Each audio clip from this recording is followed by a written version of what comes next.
যে ভাতের হোটেল, এটাকে আপনি কিভাবে দেখেন? এটা কি ইমেজের সমস্যা তৈরি করেছিল এটা? ভাতের হোটেল আমাদের ডিবি প্রধান হারুন নিজের থেকেই কিছু করতেন, ওনাকে তো বলা হয়নি আপনার ভাতের হোটেল বানান। এটা উনি একটু প্রচার করতে ব্যস্ত থাকতেন, নিজেকে প্রচার করতেন বহুভাবে। ওই ভাত খাওয়াচ্ছেন সেটারও একটা ফেসবুকে ছেড়ে দিয়েছেন। এইগুলো এইগুলো একচুয়ালি এগুলো আমি বলবো যে অতি উৎসাহী জনতার যা অতি উৎসাহী মানুষের প্রচারণা মাত্র। এগুলি ভাতের হোটেল দেওয়ার জন্য কোন তাকে বলাও হয় নাই। সে হয়তো নিজে খেয়েছেন, তাদেরকে খাইয়েছেন, খাইয়েছেন, এটাই হতে পারে। আপনি তো এগুলো থামাতে পারেন নাই, আপনি তো থামাতে পারেন নাই এই জিনিসগুলো। না, এগুলো থাকানোর কি আছে? মানে ভাত খাওয়ার সময় যদি কেউ মেহমান থাকে তাকে যদি ভাত খাওয়ান তাহলে অসুবিধা কি আছে? ভাত খাওয়ানো আর ভাতের হোটেল বা ভাত খাওয়ানোর ছবি প্রচার করা, ভাতের বা ওইগুলি এগুলি ওনার নিজস্ব ব্যাপার স্যাপার ছিল। তাকে বহুবার বলা হয়েছে সে আবার এইটা ছেড়ে আবার ওইটা করেছেন। এগুলো সে করতেন, নিজেকে প্রচার করে। গোয়েন্দা কোন গোয়েন্দা? আপনার যে গোয়েন্দা, আপনার নেতৃত্বে গোয়েন্দা ছিল তো পুলিশের গোয়েন্দা, আপনার নেতৃত্বে বাইরেও তো গোয়েন্দা ছিল। আমার নেতৃত্বে পুলিশের গোয়েন্দা ছিল, তারপরে প্রধানমন্ত্রীর দপ্তরের আন্ডারে ছিল এনএসআই, ডিজিএফআই ছিল, আর্মি হলো প্রধানমন্ত্রীকে ডেইলি রিপোর্ট করতো ডিজিএফআই। এই সমস্ত এই তিনটা তো বড় গোয়েন্দা বাহিনী। তারপরে সমস্ত সমস্ত সোর্সেরও একটা নিজস্ব গোয়েন্দা বাহিনী ছিল। আপনি কি মনে করেন সব দোষগুলো এখন আপনাকে দেওয়া হচ্ছে বা পুলিশের গোয়েন্দাকে দেওয়া হচ্ছে? এটা এটা কারোর দোষ, আমি দোষ গুণের কথা নয়। তা গোয়েন্দারা প্রাথমিক ভাবে তারা ফিল করবে, আমরাও হয়তো তাৎক্ষণিক আমরা যে সমস্ত পদক্ষেপ গুলি নেওয়া উচিত ছিল তাৎক্ষণিক ভাবে সেগুলো হয়তো আমার ভুল থাকতে পারে, আমি জানি না, ভুল থাকতে পারে। তো এই সবগুলো মিলেই আমরা হয়তো তাৎক্ষণিক ডিসিশন গুলো তাৎক্ষণিক ভাবে নিতে আমরা একটু দেরি করেছি।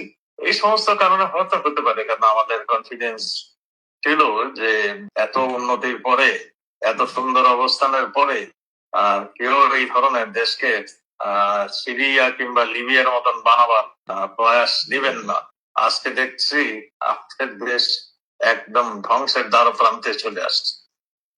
সাবেক একজন আইজিপি নূর মোহাম্মদ এই 5 আগস্টের পরে টেলিভিশনকে ইন্টারভিউ দিয়ে আপনাকে কটাক্ষ করে বলেছেন আপনার বাড়িতে প্রতিদিন গোয়েন্দাদের একটা আসর বসতো পুলিশের। এটাকে খুব কটাক্ষ করেছে, পুলিশের চেইন অফ কমান্ড এভাবে ভেঙে গিয়েছিল, এটা বলার চেষ্টা করেছে। এগুলি অনেকের মুখের কথা বলতেন।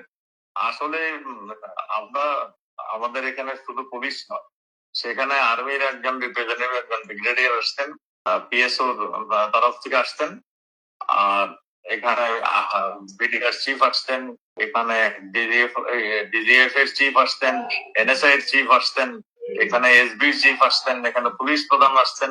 দিনের কি হয়েছে, আগামী দিন কিভাবে কি করা যায় এইটা নিয়ে ডিসকাস করতে, এই সম্মিলিত ডিসিশন নিয়েই পরের দিন আবার কাজ করা হতো। এখানে পুলিশকে ডিমোরালাইজ করার এখানে কোনো কিছুই হয়, পুলিশকে উজ্জীবিত করা এবং নিরাপত্তা বাহিনীকে সঠিক কাজটি করার জন্য কে কোথায় ডিউটি করবে, কে কোথায় কি করবে, এইগুলি আর নিয়ে আলাপ হতো।